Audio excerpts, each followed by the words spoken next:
Well, good day, my friends. It's your old pal Jordan the Lion. Today we're passing through Greenville, Texas, and I wanted to stop and visit the Audie Murphy Museum. Audie Murphy eventually became a singer and an actor, but he was at one time the most decorated, and still might be the most decorated hero of the United States military. Let's go visit his museum. He almost wasn't even in the military. When he went to enlist, he weighed 110 pounds and was 5'5", and over a few months added an extra 12 pounds and was finally added to the infantry. This should be exciting. Daze with Jordan the Lion begins now.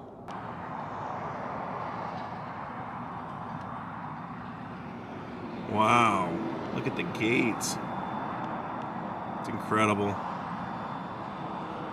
So take a look at this. This really paints the picture for you right away. If you don't know much of Audie's story, Audie and the MG42 machine gun. Audie and his closest friend, PFC Laddie Tipton, using grenades and carbine fire, forced the surrender of a German machine gun nest when one of the enemy gunners raised a white handkerchief, a token of surrender in any language. On any battlefield, Laddie Tipton climbed out of the foxhole to survey the situation. Audie shouted to him to stay down, but the warning came too late. Enemy fire hit Tipton in the chest, killing him instantly. So there, Audie's best friend was killed right in front of him. Grief-stricken and infuriated by the treachery which caused his friend's death, Audie, completely disregarding his own personal safety and ignoring cover, went about to avenge his fallen comrade.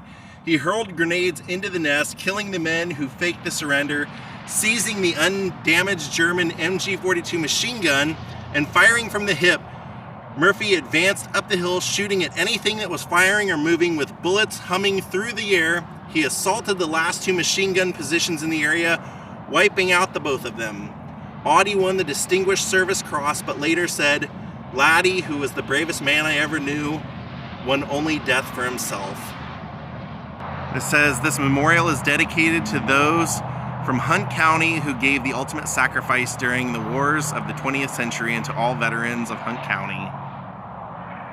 And here they have a speech from Franklin Roosevelt from his radio address,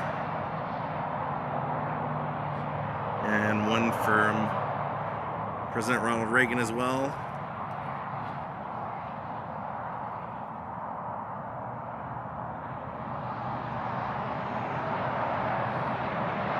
Let's go see this statue of Audie. We recently visited his grave in Arlington National Cemetery. The great Audie Murphy. He did not have an easy life. He had a big family. His dad abandoned the family. Then his mother died about a year later, and he ended up taking it on himself to care for the family and provide for his brothers and sisters. And that's why he wanted to enlist in the military. He even had his sister lie and say that he was 18 when he was actually 17. And they really meant it. They have the names of everyone for every war from this county, with a quote up here that says, "The true heroes, the real heroes, and the boys who fought and died and never will come home. Audie Murphy."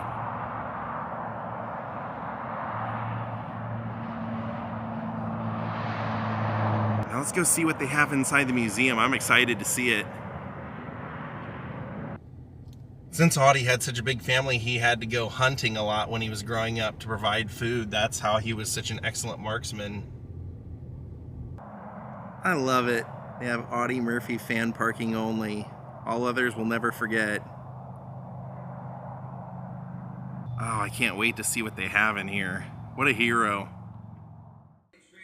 So as we walk in, they have a little bit of the Native American history from the area, and then some of the local history. Look, they had some giants here. Shields giants.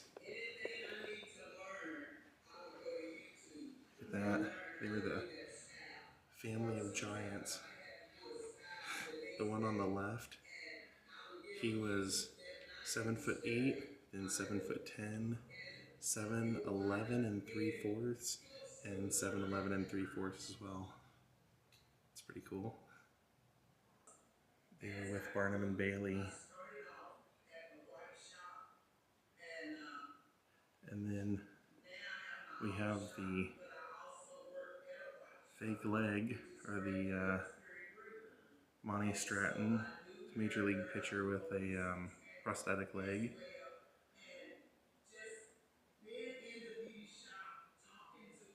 I have some of his memorabilia here. Signed team ball.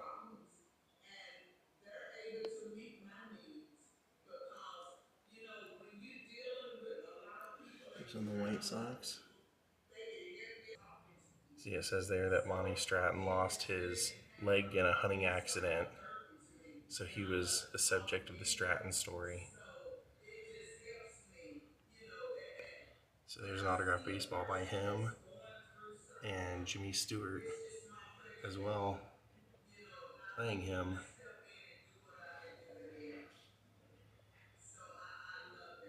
Some cool local history. And look at this locally owned Cadillac. Super short. 2-seater. Now we're walking through the Cotton Museum part, and the Audie Murphy section is back here in the Hall of Heroes. There's a lot of really interesting stuff to see on your way.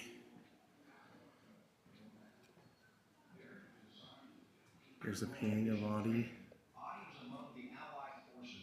Here's the World War II uniform worn by First Lieutenant Audie Murphy. Paratrooper boots, not an official part of the uniform. These were given to Murphy for his heroic actions, and he wore them proudly.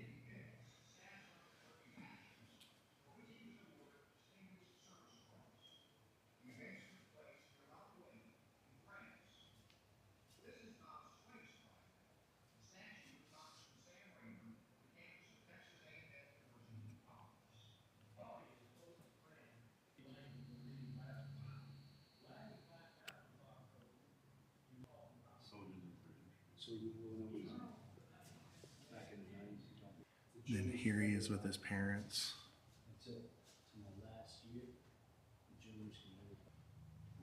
That shack is one of the houses that he grew up in. Here's a picture of him with his brothers and sisters. Here's a picture of Audie sitting out his front porch posing like he's smoking a pipe, but it says he didn't really smoke because he had tried it one time and got really sick. But he was just posing with this one, and they have the actual pipe here in a display. It was cool because we take it to these places that were out of the way. So in here they have some of Audie's overalls from when he was growing up, and his gun. It also says that that auto light sign was what he used to practice shooting at. So he had made a local friend named Jaw Calvin, who was like a father to him basically after his father left. And they used to go squirrel hunting and wild turkey hunting and everything together. And he used to take that gun hunting, he would shoot at that sign, and then he made his own slingshot, which is right here. And that's Audie with his gun here, and John. And here's some early photos of Audie when he first entered the military. I mentioned he was, I think, 122 pounds when they accepted him. I mean, you can tell, 5'5" and 122. Then he ends up becoming the most decorated war hero ever. This is for the Medal of Honor. Conspicuous gallantry, intrepidity involving risk of life above and beyond the call of duty in action with the enemy.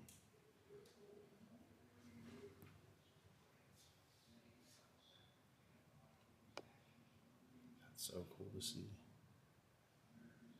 And then here he is being awarded it. Here's a letter of appreciation from Harry Truman, President Truman.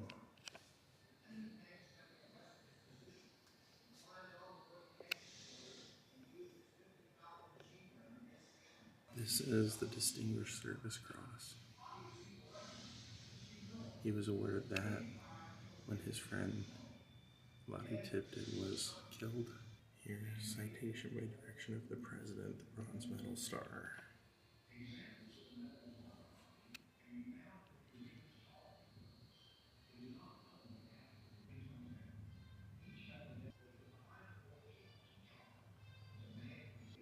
Here he was made a honorary United States Marshal.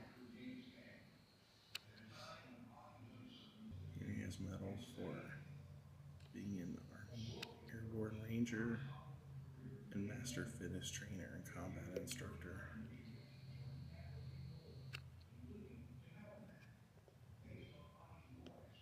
Now here it says the fatal flight that took his life was Aero Commander piloted by Herman Butler departing from Atlanta, Georgia, bound for Martinsville, Virginia, on a business trip with Audie and 4 other passengers. Running into a storm, the plane became lost while flying in the rain, fog, and clouds. At 12:08 p.m., the plane plunged into the side of Brushy Mountain, killing all on board. Because of the lack of a filed flight plan, the adverse weather conditions, the crash site was not found until 2:30 p.m. on May 31st. Now, sadly, they actually have part of the crash plane,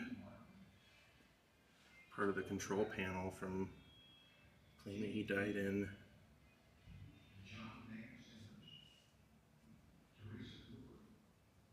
So here it says Audie was buried at Arlington National Cemetery on June 7th, 1971. Although he'd requested a simple, plain, and ordinary burial in his will, Audie was buried with full military honors in the country's most prestigious military cemetery. Following a short service in Fort Myers Chapel on the cemetery grounds, a flag-draped casket was carried to a waiting caisson for the slow ride to the burial site. The U.S. Army band, marching with muffled drums, playing soft hymns, preceded the horse-drawn carriage down the tree-lined avenues of the National Cemetery.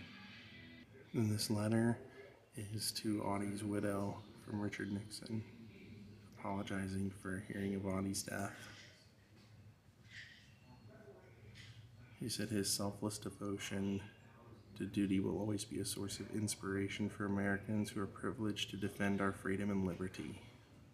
Here they have Audie's watches.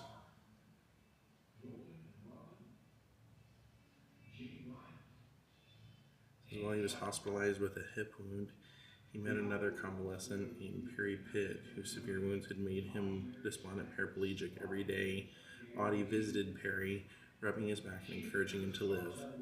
Back home, Audie would do odd jobs for his friends without being asked, and often took his friends flying in his private plane. Audie gave Perry this watch, which Perry donated in memory of a lifelong friend.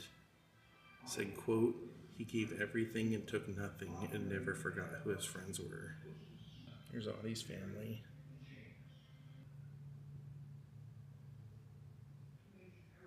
On the cover of Life magazine.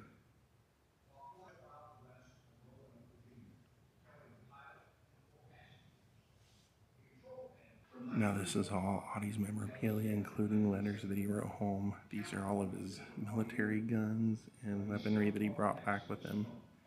There's his helmet.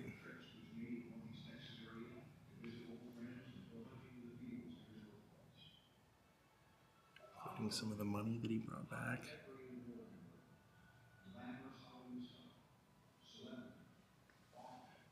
There's dog tags.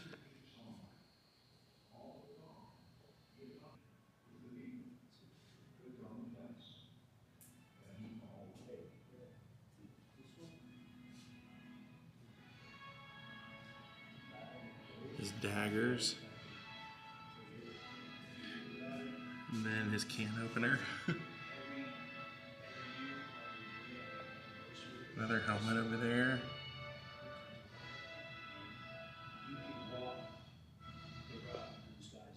Hitler Youth Dagger. Holy cow.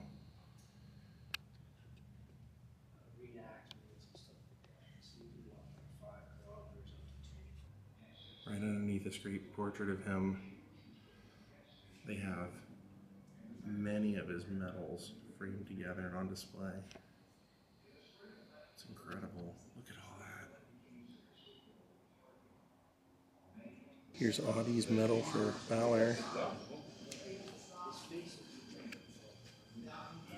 And his military sewing kit. And his first aid kit. And here's a picture of Audie. He's a young man with the gun right here.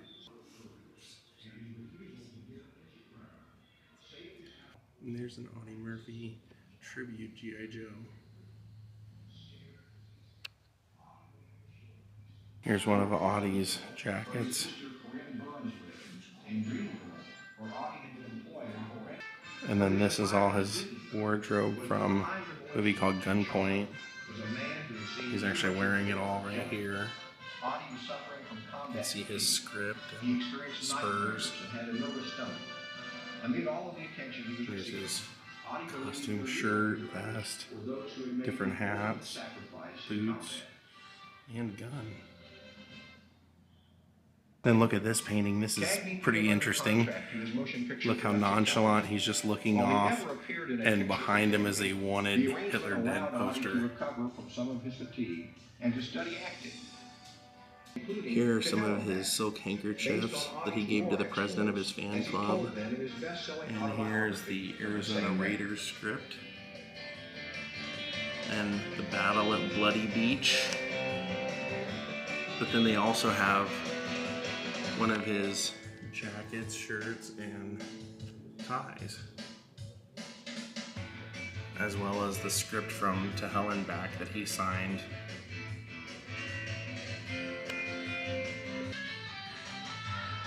And there's an original poster from To Hell and Back.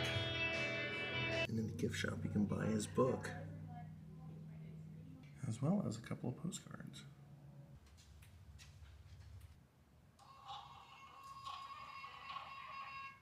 Well, my friends, I hope you enjoyed today's adventure. I had a blast. I hope if you didn't know much about Audie Murphy's history, I hope you learned a little bit today. I hope you're a little bit more interested in him and thankful for everything he did.